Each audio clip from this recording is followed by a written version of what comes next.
धुंधकारी की कथा सुनानी नहीं पड़ती। क्यों? बोले हर गांव, हर शहर, हर मोहल्ले में 10-20 धुंधकारी मिल जाते हैं। हर गांव में धुंधकारी कौन है? जो शराब पिए वो धुंधकारी, जो माँ बाप की बात ना माने वो धुंधकारी, जो अपने माँ बाप को आंख दिखाए वो धुंधकारी है, जो व्यक्ति जुआ खेले वो धुंधकारी है, जो समाज में बातें तो बड़ी बड़ी करे लेकिन काम कुछ न कर पाए वही है धुंधकारी। आत्मदेव नाम के पंडित जी थे।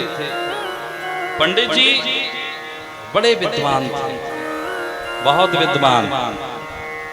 द्वितीय यो भास्कर, मान लो दूसरे भास्कर थे, दूसरे सूर्य थे, इतने विद्वान पंडित जी का बड़ा नाम था। लेकिन पंडित जी सीधे साधे बहुत थे। लेकिन पंडित जी की जो पत्नी थी श्रीमती धवली देवी, ये बड़ी खतरनाक, बहुत खतरनाक,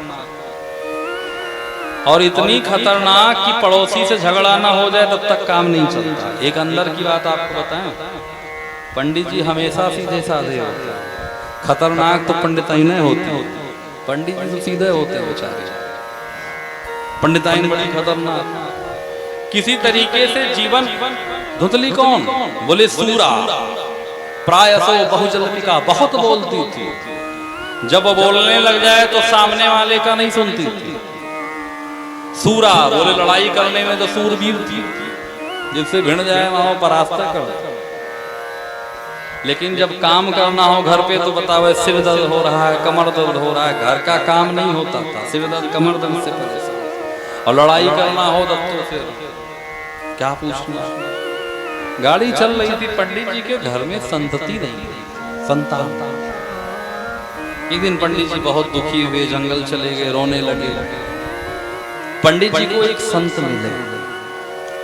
संत ने पंडित जी से कहा, क्यों रो रहे हो पंडित जी? पंडित जी ने कहा, क्या करें, रोने वाली बात ही है। क्या बात है? किम ब्रमीम ऋषे दुखम पूर्व पापेन संचितम मदीया पूर्वजास्तेयं कमलोपमुपगते।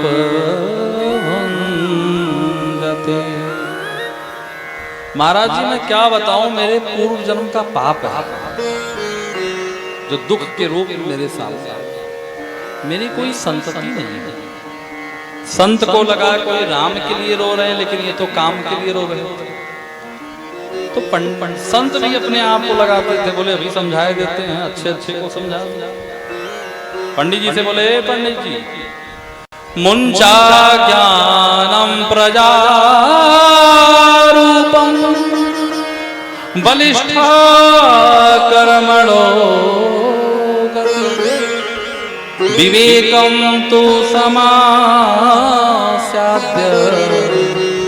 त्यज संसार वासना। पंडित जी आपको झूठा ज्ञान है, मुंचा ज्ञान। बलिष्ठा कर्मणो गति, कर्म की गति बड़ी न्यारी है पंडित जी।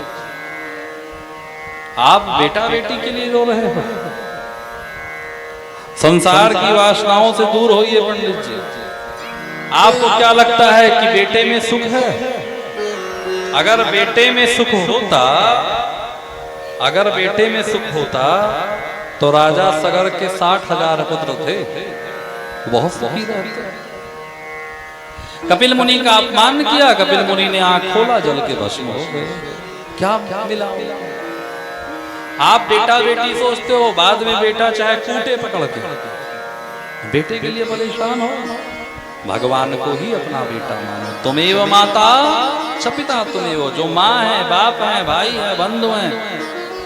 पंडित जी तो विद्वान आदमी थे। पंडित जी ने कहा, सुनो बाबा जी, ज्ञान हम भी खूब देते हैं, ज्ञान हम भी खूब देते हैं, लेकिन गृहस्था सरसो लोके पुत्र पौत्र शवन वितः। अरे तुम बाबा वैरागी क्या जानो, गृहस्थ जीवन में कितना आनंद है। जब पोता आता है और बाबा बाबा कह के निपट जाता है, मानो कानों में रसगुल्ला सा घुल जाता है। तुम क्या जानो, संत को लगा पंडित जी हमको हल्के में ले रहे हैं। संत ने कहा सुनो पंडित जी, सप्त जन्मा अवधिचा पुत्रो नैवचा नैवता, तुम्हारे 7 जन्मों तक कोई बेटा बेटी नहीं है, माथे की लकीर ऐसी कह रही है तुम्हारी। अरे राम राम, अब तो पंडित जी बड़े दुखी हुए, पटका सिर, बोले अगर पंडित मुझे बेटा दो नहीं तो मर जाऊंगा। संत ने कहा मर जाओ चाहे जियो, हम जा रहे हैं। संत का पैर पकड़ लिया, तुम कहां जा रहे हो? महाराज तुम्हारे ही पैरों पे सिर पटक के मरूंगा। क्यों मरोगे? बोले तुमने हमारे दुख को 7 गुना बढ़ा दिया। हम तो इसी जन्म में रो रहे थे कि बेटा बेटी नहीं है, और आप कह रहे हो 7 जन्मों तक नहीं होगा। महाराज जी आपके चरणों में सिर पटक के मर जाऊंगा, आपके चरणों में सिर पटक के मरूंगा, ब्रह्म हत्या का पाप आपको लगेगा। संत ने सोचा बिना मतलब जा रहे थे अच्छे भले, फंस गए यहाँ। बोले महाराज बेटा दो नहीं तो मरूं। संत क्या नहीं कर सकते हैं, एक फल निकाला दे दिया, बोले ले लो, ले जाकर के अपनी पत्नी को खिला देना। इदम भक्षय पत्नी त्वं ततो पुत्रो भविष्यति। पंडित जी ने फल लिया, घर पहुंचे, बुलाए, अरे देवी सुनती हो सुनती हो सुनती हो। 2-4 बार बुलाया कस के, दौड़ी दौड़ी धुंधली आई। धुंधली को लगा लगता है पंडित जी आज ज्यादा माल लेके आए हैं, पूरे दिन घर से। क्या लाए हो महाराज? बोले देखो फल लाया है। धुंधली ने कहा वो तो रोज लाते हो, ऐसा चिल्ला रहे थे जैसे 9 लखा हार लाए हो, तुम तो फल लेकर चले। देवी ये ऐसा वैसा फल नहीं है, इस फल को खाओगी तो तुम्हें पुत्र होगा। धुंधली ने सोचा काहे को बात लड़ाएं, रख दिया फल उठा करके। बोले पंडित नहा धो के खा लोगे। धुंधली बैठे बैठे सोचने लगी अकेले, फल भक्षेण गर्भस्याद् गर्भेणोदर वृद्धता सल्वभक्षं मया भोक्ता गृह कार्यं कथम भवेत्। धुंधली बैठे बैठे सोचने लगी कि अगर मैं फल खा लूंगी और कदाचित मेरे गर्भ में बच्चा टिक गया तो मेरा पेट बड़ा हो जाएगा, और जब गर्भ में बच्चा आता है तो आप सब जानती होंगी माताएं, भोजन कम हो जाता है। धुंधली ने कहा जब कम भोजन करूंगी तो गृह कार्यं कथम भवेत्, घर का इतना लंबा चौड़ा काम कैसे करूंगी? फिर मन में आया अच्छा एक काम करूंगी, न हो अपनी ननद को बुला लूंगी। जब ननद बुआ बनती हैं तो कुछ नेक चार दिया जाता है ना, आप लोग भी बुआ होंगे, हाँ? कुछ मिला था? चलो आपकी अपनी मिलता है कुछ तो नेक चार मिलता है। धुंधली ने कहा कि ननद को नेक चार देना पड़ता है, एक काम करती हूँ 6 महीने पहले से ननद को बुलवाती हूँ, घर का पूरा काम करवाती हूँ, अंत में 2-4 पैसा बढ़ा के दे दूंगी, ये ठीक है। फिर तुरंत मन में आया नहीं ननद को नहीं बुलाऊंगी, नंदा सारे तदा, ननद तुम 1 नंबर की चोटी है, 6 महीने में घर साफ कर जाएगा। ये मन में विचार उथल पुथल चल रहा है। फिर सोचते अच्छा ननद को नहीं बुलाऊंगी फिर क्या करूंगी। अच्छा मान लिया दौड़ना भागना पड़ जाए, फिर सोचा दौड़ना कहाँ है। बोले दैवात घाटी ब्रजेत गार्मी गर्भणी कथम पलाए, कहीं आग लग जाए, कहीं भूकंप आ जाए, सब भाग जाएंगे, लेकिन तदा में मरणम भवेत्, मेरा तो मरना हो जाएगा, मैं नहीं खाऊंगा। एवं कुतर्क योगेन तत्फलम नयो भक्षितम, धुंधली ने फल नहीं खाया। तब तक उसकी बहन आ गई, बोली अरे क्यों परेशान हो? अरे तुम्हारे जीजा फल लेके आए, कह रहे खा लो लड़का हो। बोले अरे ये बाबा बैरागी बेवकूफ बनाते हैं, फल खाने से बच्चा। वैसे भी अगर फल खाने से बच्चा भी हो तो वैज्ञानिक लोग जितना प्रयोग करते हैं सबसे पहले जीव जंतु पे करते हैं, खुद नहीं करते। तो ये फल अपनी गाय को खिलाओ ना। बात रही बच्चे की, तो मेरे कई बच्चे हैं, अब की फिर गर्भवती हूं, मैं लाके तुम्हें दे जाऊंगा। ये ठीक है। धुंधली ने अपने पेट में कपड़ा वपड़ा बांध लिया, पंडित जी से बोले बड़ा फायदा। पंडित जी घूमने लगे, अगल बगल बताने लगे हमारे घर भी अब बजेगा थरिया लाला होगा। धीरे धीरे समय बीता। जो धुंधली की बहन को बच्चा हुआ ला करके दे गई, धुंधली ने दिखाया, पंडित जी बेटा हुआ। ओ पंडित जी नाचने लगे।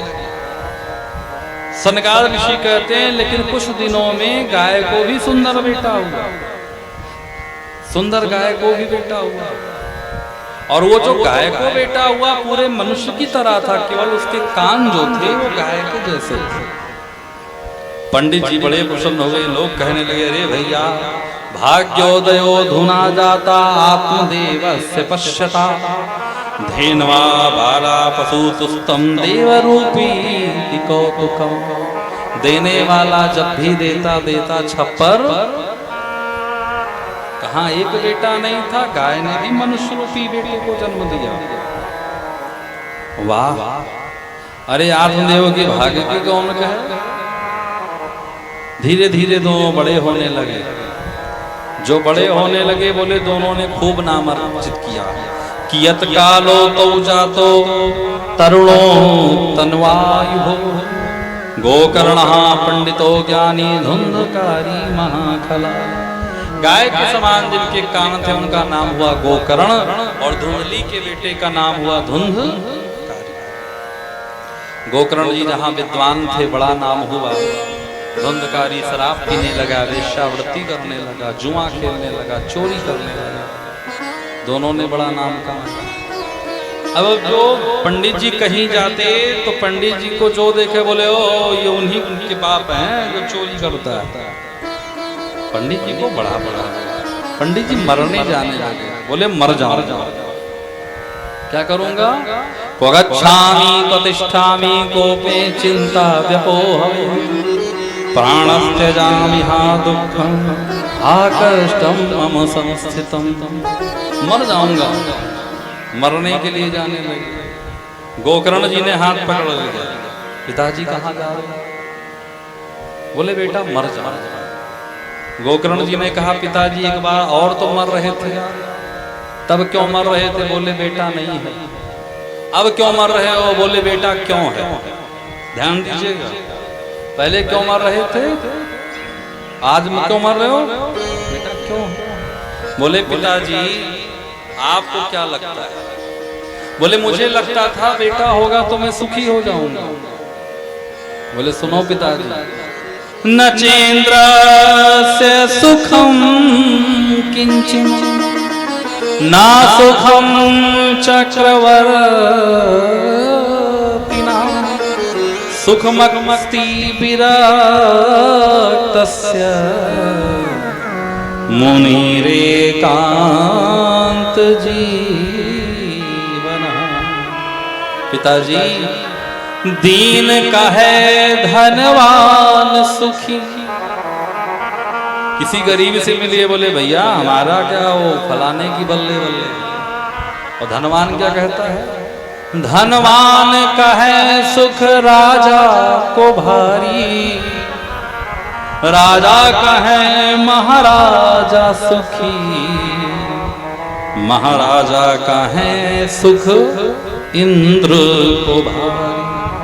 इंद्र से पूछा गया अरे आप सुखी हो? बोले हम कहाँ सुखी हैं, कब इंद्रासन छिन जाए। इंद्र का है चतुरानन को सुख। अरे ब्रह्मा बाबा बहुत प्रसन्न है। और चतुरानन का है सुख शंकर को भारी। और तुलसीदास विचार कहें हरि भगत हरि भजन बिना सब जीव दुखार। आराम की तलब है तो एक काम कर, अरे आ मेरे राम की शरण में और राम राम कर।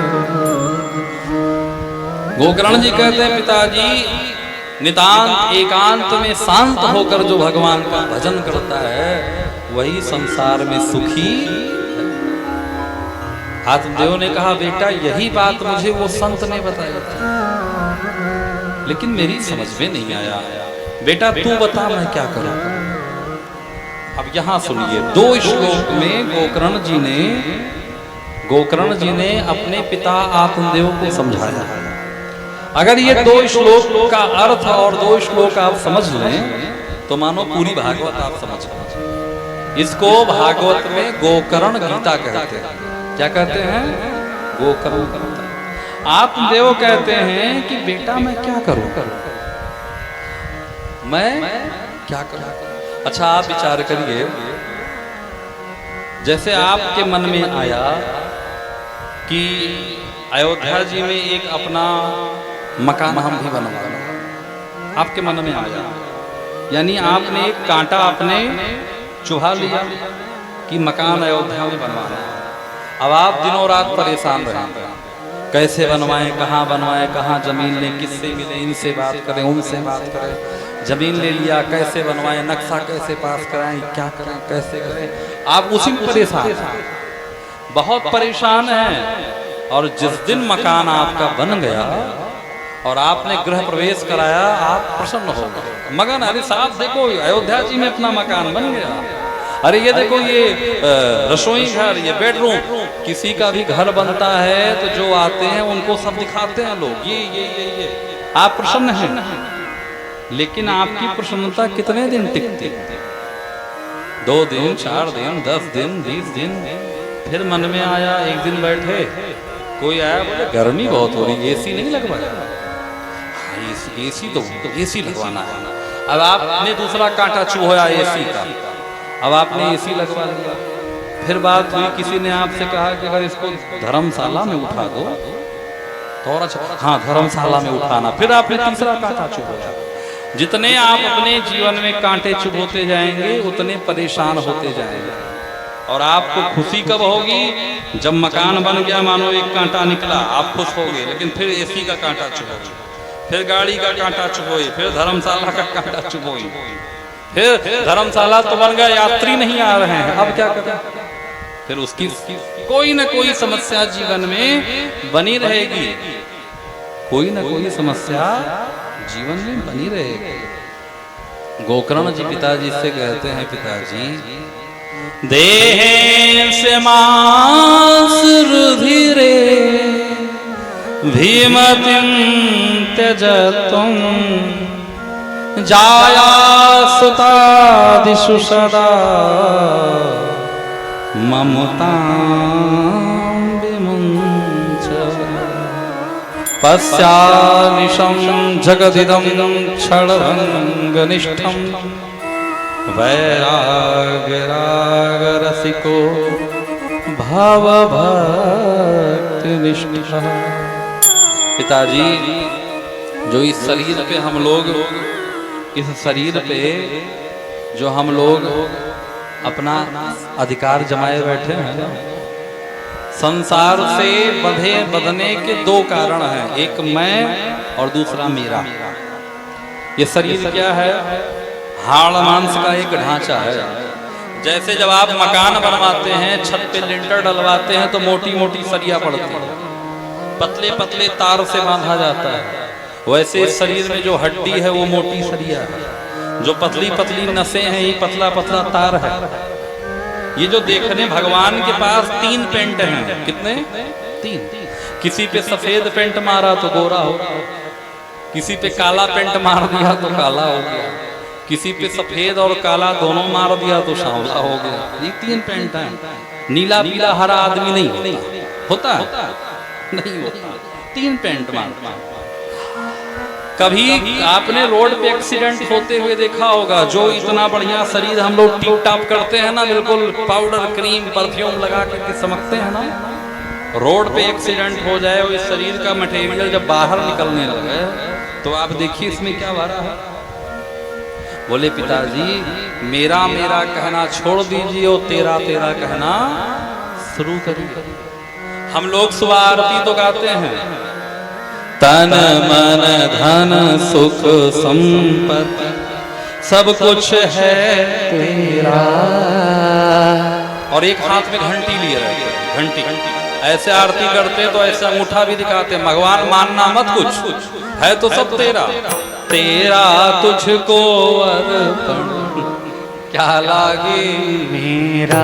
सही बात है, मुंह से ही कहना है तो क्या लगेगा। अंगूठा भी दिखाते, कुछ नहीं आपका, नहीं नहीं भगवान का हमने मंदिर बना दिया, वो किनारे रहते, प्रभु ये आपका घर है, ये मेरा घर है, इधर नहीं आना, उधर रहना, उधर किनारे। मेरा मेरा छोड़ करके तेरा तेरा कहना शुरू कर, पहला शब्द। दूसरी बात बोले जाया सुता दिशु सदा ममता विमुंच, परिवार में, पत्नी में, बच्चों में उतनी ही ममता रखिए जितने में काम हो जाए, उतना ही रखिए, ज्यादा नहीं। क्यों? जीवन के सफर में कच्चे घड़े हैं रिश्ते नाते हुस्न वफा, दूर तलक ये साथ चलेंगे इसके भरोसे मत रखना।